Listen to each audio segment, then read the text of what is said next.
Timothy Weah est annoncé avec insistance du côté de l'Olympique de Marseille depuis maintenant une semaine. L'international américain a rejoint la Juventus en 2023 en provenance du LOSC et les supporters de l'Olympique de Marseille s'interrogent légitimement sur son niveau. Pourquoi la Juventus veut s'en séparer? Pourquoi l'Olympique de Marseille est séduit par son profil et souhaite le recruter au poste de latéral droit? Je suis aujourd'hui avec Elvin Defazio, journaliste pour 90 minutes et pour la chaîne L'Équipe, qui tient également une chaîne YouTube spécialisée sur la Juventus. J'espère que tu vas bien, Elvin. Salut les amis, grand merci pour l'invitation et merci à toute la team. Ouais, merci à toi d'avoir accepté notre invitation. Bien évidemment, je mettrai ta chaîne YouTube en description. N'hésitez pas à suivre si vous voulez comprendre et voir l'actualité de la Juventus globalement décortiquée. L'actualité de la Juventus est très liée à celle de l'Olympique de Marseille ces derniers jours et ces dernières semaines. Alors, il y a bien évidemment le dossier Timothy Weah. Il y a aussi le dossier Leonardo Balerdi qui reste assez flou et qui inquiète un peu les supporters de l'Olympique de Marseille. Également d'autres noms. On va parler un peu de tout ça. Mais juste avant de commencer, moi, j'aimerais avoir ton avis globalement sur l'information Timothy Weah. Comment tu as réagi au fait qu'il était annoncé du côté de l'Olympique de Marseille? Est-ce que tu as été surpris? Et globalement, qu'est-ce que tu penses de Timothy Weah de ces 2 années à la Juventus? Surpris, non, parce que je sais que toute la direction phocéenne, qui est évidemment spécialisée Serie A, entre guillemets, avec Benatia et Longoria, puisque le passé à la Juve, on le connaît, suivent beaucoup de joueurs, dont Timothy Weah, parce que ce n'est pas la première fois qu'il a été associé à Marseille. Et là, c'est une vraie opportunité, puisque c'est un joueur qui est poussé vers la sortie. Donc, Marseille évalue l'opportunité, et donc c'est une piste concrète à l'heure actuelle. Le nom de Timothy Weah, ça peut devenir très intéressant d'un point de vue des caractéristiques pour l'OM, notamment au poste de latéral droit. Alors, c'est vrai qu'en France, on a surtout l'image d'un Timothy Weah offensif, puisque il a évolué au PSG, mais surtout à Lille d'un point de vue offensif. Mais c'est un joueur qui, depuis qu'il a quitté la France, a énormément évolué. Il peut jouer évidemment en tant que latéral droit, il peut jouer plus haut, notamment dans un 4-3-3 en tant qu'ailier. Mais en tout cas, dans le système de Tudor, qui est très bien connu à Marseille, le fameux 3-4-2-1, il n'a pas sa place. Donc, c'est tout naturellement que je l'imagine plutôt assez bien en France dans le poste de latéral droit. Mais en tout cas, c'est un joueur qui a beaucoup progressé d'un point de vue de la flexibilité tactique depuis son arrivée en Italie. Ouais, qui a beaucoup progressé. Mais justement, moi, ça m'intrigue le fait que tu dises qu'il ne soit pas adapté au système de Tudor, parce que justement, lorsque Tudor a quitté l'Olympique de Marseille, le mercato qu'il devait faire du côté de l'OM, Weah était une piste, et c'était une piste pour le poste de piston. Et moi, globalement, quand je regarde les postes auxquels Weah est associé, même l'évolution d'ailier qui recule, je me dis tout de suite, c'est un piston en fait, c'est un piston, donc il peut jouer latéral à 4, mais il va aussi pouvoir jouer ailier. Mais du coup, la question me vient tout de suite en tête, pourquoi il quitte la Juventus, quoi? Ça fait 2 ans qu'il est là, visiblement en termes de statistiques, ça n'a pas l'air trop dégueulasse. Enfin, comment tu juges son passage jusqu'ici du côté des Bianconeri? Passage correct, pas exceptionnel. Il a fait le travail. Il y a eu une période très intéressante de sa part, une période un peu plus compliquée. C'est vrai que d'un point de vue tactique, on pourrait se dire, dans le fameux 3-4-2-1, avec ces deux pistons qui sont utilisés par Tudor, Weah aurait un petit peu son mot à dire. Après, encore une fois, il y a des choix du coach. Parfois, tu peux apparaître dans un effectif, mais tout simplement, tu n'y es pas parce que ton coach ne veut pas de toi. Et après, comme j'aime le dire, les routes du mercato sont infinies, c'est-à-dire qu'il faut aller récupérer de l'argent. Aujourd'hui, il y a des clubs qui ont besoin de récupérer d'argent et donc il faut faire des choix. Et Timothy Weah a clairement été placé dans la liste des joueurs qui doivent partir pour justement récupérer de l'argent. Donc, au-delà de l'aspect tactique, c'est surtout un choix, surtout financier. Et on sait qu'aujourd'hui, Weah peut te rapporter facilement entre 15 et 20 millions d'euros, ce qui n'est pas négligeable. Ouais, entre 15 et 20 millions d'euros, il a connu 3 entraîneurs à la Juventus, il me semble, Massimiliano Allegri, Thiago Motta et Igor Tudor. Si on parle en termes de qualité, Weah, on a déjà un peu parlé de sa polyvalence. Il peut jouer latéral droit, il peut jouer à peu près partout sur les côtés. Il peut aussi jouer neuf. Il me semble qu'à la Juventus, il a dû faire quelques entrées au poste de numéro 9. Qu'est-ce qu'il a représenté à la Juve ces 2 dernières années? Un joueur en périphérie de l'effectif, un titulaire? Sous quel entraîneur on l'a plus vu et sous lequel il s'est le plus révélé, on va dire? Max Allegri, parce qu'il arrive sous Max Allegri, il le fait jouer en tant que latéral droit. Quasiment à chaque fois latéral droit. Donc dans une à 4 ou à 3, justement? À 4. Okay. Ça dépendait. Parfois, alors, ça changeait énormément, mais généralement, il le faisait jouer à 4. Sous Motta, c'est vrai qu'il a été énormément utilisé. Alors pareil, en tant que latéral droit, il a été utilisé, tu l'as très bien dit, en tant que faux numéro 9, mais c'était des situations un petit peu exceptionnelles quand il y avait beaucoup de blessures. Il a été utilisé en tant que piston. Donc, on va dire qu'il n'y a pas eu un poste où il a été fixe, mais là où il a été le plus régulièrement installé, c'est au poste malgré tout de latéral droit. Ouais, au poste de latéral droit, parce que justement, du coup, l'OM souhaiterait le recruter pour évoluer latéral droit à 4. Si on parle en termes de qualité, justement, chez Wea, parce que on a parlé de la polyvalence, si on parle de qualité intrinsèque, toi, c'est quoi qui te vient tout de suite à l'esprit chez lui autour de son profil? C'est un joueur, en Italie, on dit gambe, c'est-à-dire c'est un joueur qui est capable d'avoir du champ libre, de pouvoir accélérer, parce qu'il a une belle pointe de vitesse. Il a une belle capacité de centre malgré tout. Il doit encore progresser dans ce secteur-là, mais il a une belle capacité de centre. Après, techniquement, c'est un joueur limité, selon moi. Mais c'est surtout un joueur qui, si tu le laisses champ libre, peut devenir très intéressant avec les espaces qui lui sont laissés. Là où il a aussi progressé dans sa capacité à savoir s'insérer dans une surface de réparation, s'insérer entre les lignes. Parce qu'il ne faut pas l'oublier, Timothy Weah, ça reste un joueur offensif. Donc, il a aussi cette faculté d'être souvent bien placé offensivement. Ouais, en tout cas, la saison qui vient de s'écouler, c'est 2341 minutes pour Timothy Weah. C'est plutôt intéressant pour un joueur de la Juventus. Enfin, l'Olympique de Marseille, on ramène rarement des joueurs dans des grands clubs, même si la Juventus, sportivement, sur les 2-3 dernières saisons, bon, c'est plus le plus gros club italien sportivement. Là, on va plutôt chercher du côté de l'Inter Milan ou du Napoli. C'est vrai que moi, c'est un profil qui m'intrigue un peu parce que la Juventus, il a quand même une importance considérable dans l'effectif. 2000 minutes, c'est quand même assez important, mais il y a cette volonté de la Juventus de le sortir. Et puis, je me dis, au poste de latéral droit, c'est pas le premier nom auquel j'aurais pensé, parce que c'est un joueur qui est reconverti à ce poste-là. Toi, tu le trouves comment en termes de latéral droit? Tu trouves que c'est un latéral convenable? Est-ce que défensivement, c'est pas aussi friable, comme c'est un joueur qui évolue initialement à des postes plus avancés? Il y a des lacunes, défensivement, il y a des lacunes. Ça sert à rien d'aller vendre du rêve aux supporters marseillais. Il y a des lacunes parce qu'encore une fois, d'un point de vue caractéristique, c'est pas ses principales forces. Malgré tout, généralement en Italie, tu progresses. Défensivement, tu progresses énormément. Les entraîneurs demandent énormément. Et c'est vrai qu'il a eu la confiance de Thiago Motta qui lui a fait énormément jouer. Thiago a voulu absolument Tim dans cette position-là de latéral droit, que ce soit en tant que piston. Et c'est vrai que depuis l'arrivée de Tudor, comme j'ai dit, il joue absolument plus, il n'est plus dans les plans. Donc, pour le relancer, moi, je pense que ça reste une bonne opportunité. Et on peut se demander pourquoi Marseille va sur ce profil-là et ne va pas prendre un pur défenseur droit ou un joueur qui est beaucoup plus adapté dans ce système-là, surtout une opportunité de mercato. Quand tu as une opportunité de mercato d'avoir un Timothy Weah pour un prix raisonnable, entre encore une fois 15-20 millions d'euros, on verra comment se conclura l'opération.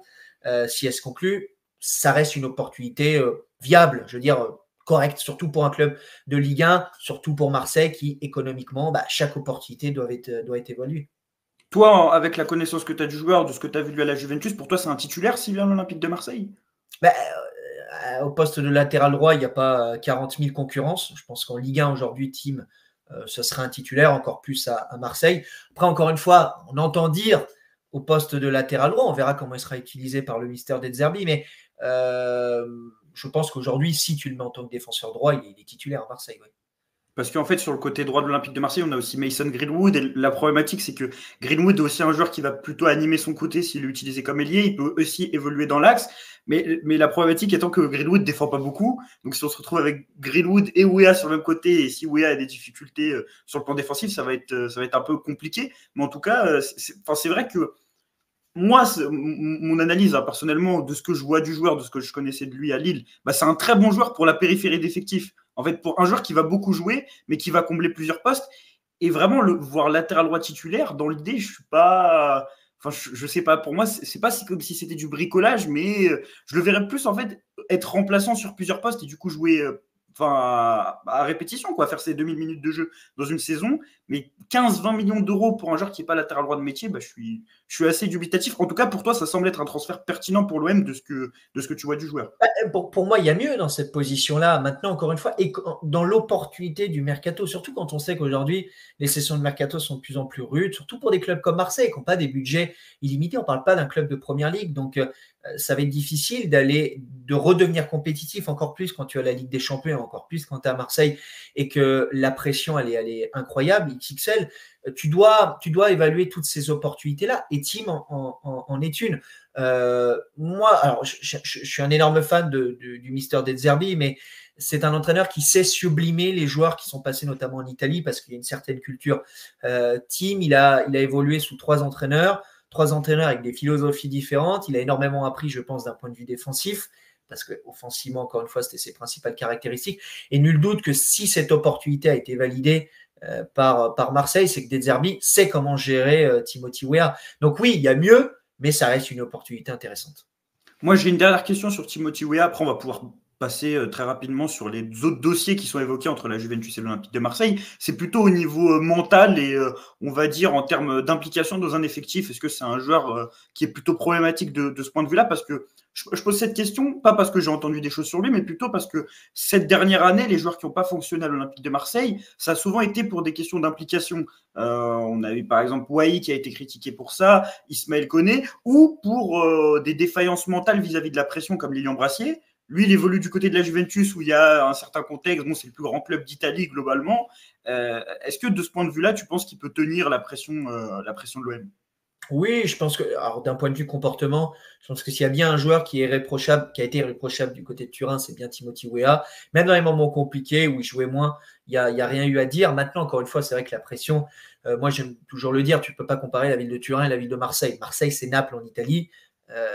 Quand tu as un vélodrome qui est capable de te siffler parce que tu n'as pas fait une bonne prestation, il faut le vivre pour le comprendre. Donc oui, c'est un environnement totalement différent, mais d'un point de vue du caractère, c'est un joueur qui en a, et d'un point de vue du respect dans un groupe, Timothy en a toujours eu. Donc je pense que de ce point de vue-là, il n'y a pas grand-chose à craindre de la part des supporters marseillais. Pour Weah, du coup, plusieurs médias italiens, bon, moi j'ai du mal à croire cette information, parlaient initialement d'un échange avec un joueur qui, lui, du côté de l'Olympique de Marseille, n'est pas du tout un indésirable, c'est tout le contraire, il est même considéré comme intransférable, c'est Leonardo Balerdi. Leonardo Balerdi qui a connu le coach de la Juventus, Igor Tudor, un coach que j'apprécie énormément et que beaucoup de supporters de l'Olympique de Marseille apprécient. Bon, il se dit tout et son contraire aujourd'hui sur Leonardo Balerdi du côté de la Juventus. On a des médias italiens qui nous disent que c'est la priorité du board pour faire plaisir à Igor Tudor, d'autres qui disent qu'il n'y a même pas eu de discussion, d'autres qui parlent d'un échange. Toi, de ce que tu entends, de ce que tu connais aussi des sources italiennes, qu'est-ce que tu peux nous dire aujourd'hui sur ce dossier Leonardo Balerdi? Non, encore des vérifications effectuées lors des dernières heures. C'est un joueur qui plaît à la Juve, mais il n'y a absolument jamais eu la moindre idée d'un échange entre Timothy Weah et Balerdi. Pourquoi?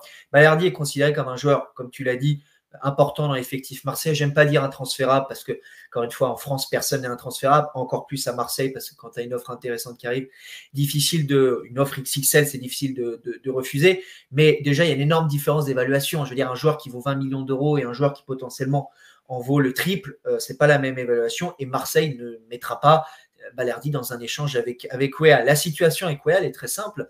La Juve l'a poussé vers la sortie. Nottingham Forest a été le club le plus proche pour prendre Timothy Weah. Si Weah avait donné le oui définitif, Weah à l'heure actuelle serait déjà en première ligue puisque la Juve avait déjà donné le oui à Nottingham Forest. Ça ne s'est pas fait parce que Timothy a dit non. Maintenant, la Juve a déjà donné son accord à Marseille, aucun souci. Maintenant, il faut trouver un accord économique et surtout le oui de Timothy Weah. Et à ce jour, de ce que je sais, il n'y a pas le oui de Weah. Donc, l'opération est là, c'est une opération mise en place. Est-ce qu'à l'heure actuelle, elle est chaude? Non, parce que il faut trouver encore la mesure de l'opération. En tout cas, que Marseille est intéressé par Timothy Weah, c'est totalement vrai. Et pour Leonardo Balerdi, du coup, pas d'intérêt confirmé, c'est plus des liens avec Igor Tudor. Oui, non, mais un échange, il faut oublier. Il n'y aura pas d'échange entre pour une opération distincte, on va dire. C'est-à-dire, Weah va à l'OM, mais indépendamment de Weah, il y a un intérêt de la Juventus pour Balerdi. L'intérêt, tu sais, les intérêts, il y a 40 000 intérêts par mercato de chaque joueur. Balerdi plaît à Tudor, c'est pas un secret.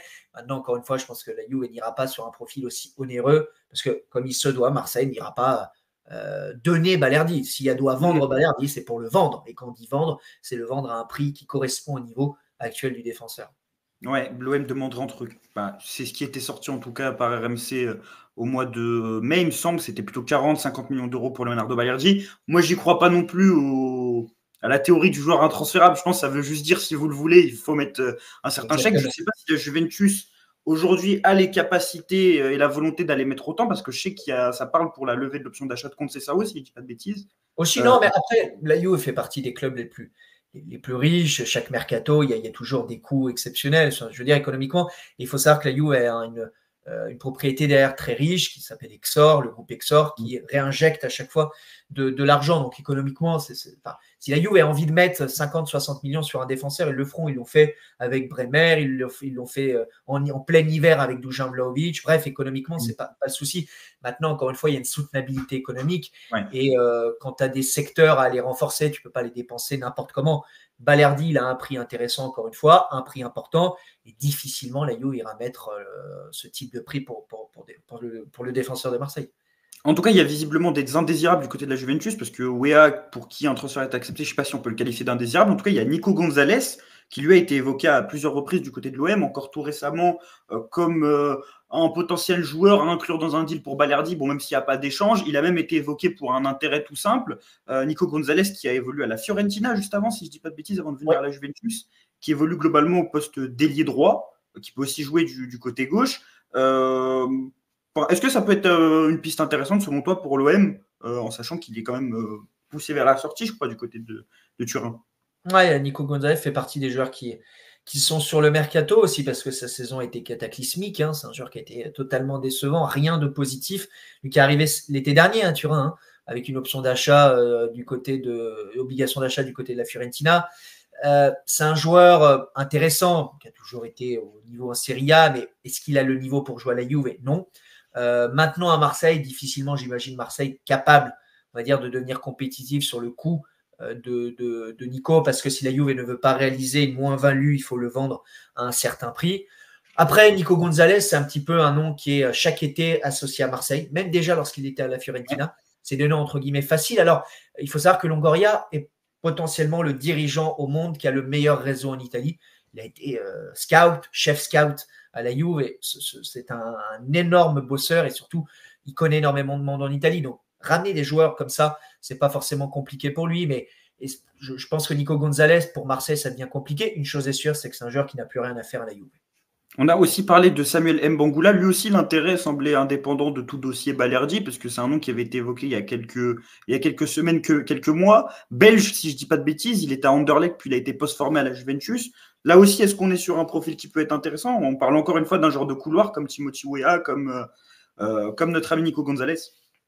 Ouais, Samu Bangoula, c'est un joueur qui a énormément progressé, qui vient du secteur jeune, next-gen, et donc a été lancé par Thiago Motta la saison dernière. Il a fait des débuts incroyables, et sa saison, malgré tout, elle est très intéressante. C'est un joueur qui peut jouer sur les côtés, certes, mais aussi derrière un attaquant, un numéro 9. Il est assez flexible, profil très technique.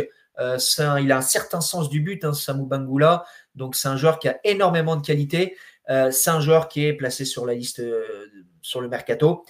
Maintenant, encore une fois, ça c'est important de le dire, et je pense que c'est très important pour les supporters de Marseille de le comprendre, mais au-delà des supporters marseillais, la Juve a tout intérêt aussi à bien vendre les joueurs comme Bangoula, comme Weah. Il n'y a pas de cadeau à faire, je veux dire. Donc ça reste des opérations qui ne sont pas forcément très, très, très onéreuses, mais ça reste des opérations où il faut sortir de l'argent. Maintenant, je ne sais pas pour Marseille, pour Bangoula. Moi, je sais qu'il y a beaucoup de clubs qui sont intéressés. Marseille, je ne sais pas. Mais c'est un joueur qui est très intéressant.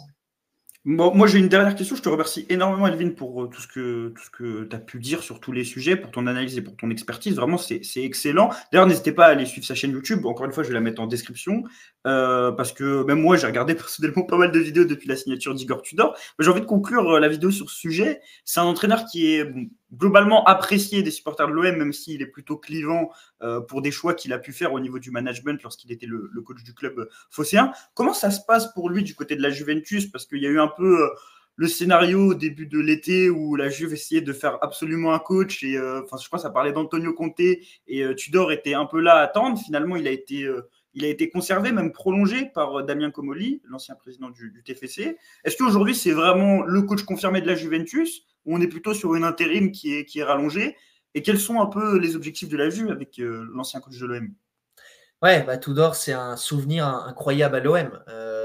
Malheureusement, l'aventure s'est terminée un peu trop tôt à mon goût, mais je pense qu'on a tous en tête le fameux match contre le PSG au Vélodrome, qui était le point central de Tudor. Alors, il faut savoir que Tudor, la Juve, c'est toute sa vie. C'est un supporter de la Juve. C'est pour ça qu'il a accepté ce défi, qui n'était pas un défi simple, parce qu'il faut comprendre, remettons le contexte. La Juve se sépare de Thiago Motta en pleine saison, et il y a une pression énorme, c'est se qualifier en Ligue des Champions. Et à ce moment-là, la Juve est mal en point, et Tudor accepte le défi, fait 10 heures de route de la Croatie pour rejoindre Turin. Donc, il ne prend pas de jet privé. On peut se dire que c'est des personnes qui gagnent énormément d'argent. Non, il arrive avec sa voiture au centre d'entraînement 10 heures après avoir lâché la Croatie. Il signe son contrat et il décide voilà, de prendre en main cette Juve avec un objectif, la qualifier en Ligue des Champions. C'est ce qui se passe. Et derrière, c'est vrai que cet été, opinion personnelle, mais au-delà de l'opinion personnelle, c'est des informations que je suis capable de confirmer. Si Conte avait quitté le Napoli, Conte serait très probablement devenu l'entraîneur de la Juve et Tudor, ciao, ciao. Maintenant, ça s'est pas passé. Ça s'est pas passé comme ça. Et la Juve a décidé de confirmer Tudor. Donc, il sera sur le banc de la Juve la saison prochaine, enfin cette saison. À voir désormais, parce que c'est un entraîneur avec un énorme caractère. Il faut construire un effectif pour lui. Mais bon, pour le moment, il n'a pas eu grand-chose à construire parce qu'il a hérédité d'un effectif qui n'était pas le sien, celui de Thiago Motta. En attendant, je pense que c'est un entraîneur qui a la Juventinita, comme on dit, en lui, qui sait ce que représente ce club et surtout qui sait où il veut aller. Donc, comme on dit, bon courage à Igor. Je pense que c'est un entraîneur qui est capable de progresser et il l'a montré à Marseille. Ouais, bon, on espère que ça fonctionnera bien du côté de la Juventus pour lui et pour la Juve. Sans Balerdi, ce serait pas mal non plus. Un Juve Marseille-Juve en Ligue des Champions avec le retour de Tudor au Vélodrome. Je ne sais même pas si historiquement il y a eu des OM Juventus. Je crois que c'est possible parce qu'il n'y ait jamais eu d'OM Juventus en Coupe d'Europe. Ce serait très sympathique. Les deux clubs sont qualifiés en Ligue des Champions la saison prochaine. Je te remercie énormément, Elvin. Encore une fois, je vais mettre ta chaîne YouTube, ton Twitter disponible en description si vous voulez suivre l'actualité de la Juventus, même l'actualité de la Serie A en général. J'espère que vous avez énormément apprécié cette vidéo. Bon, en tout cas, ça a été un plaisir et tous les dossiers qui ont été évoqués ont été faits d'une très belle manière. On se dit à la prochaine sur Massia Zone. N'hésitez pas à liker la vidéo, à vous abonner pour nous soutenir et allez l'OM!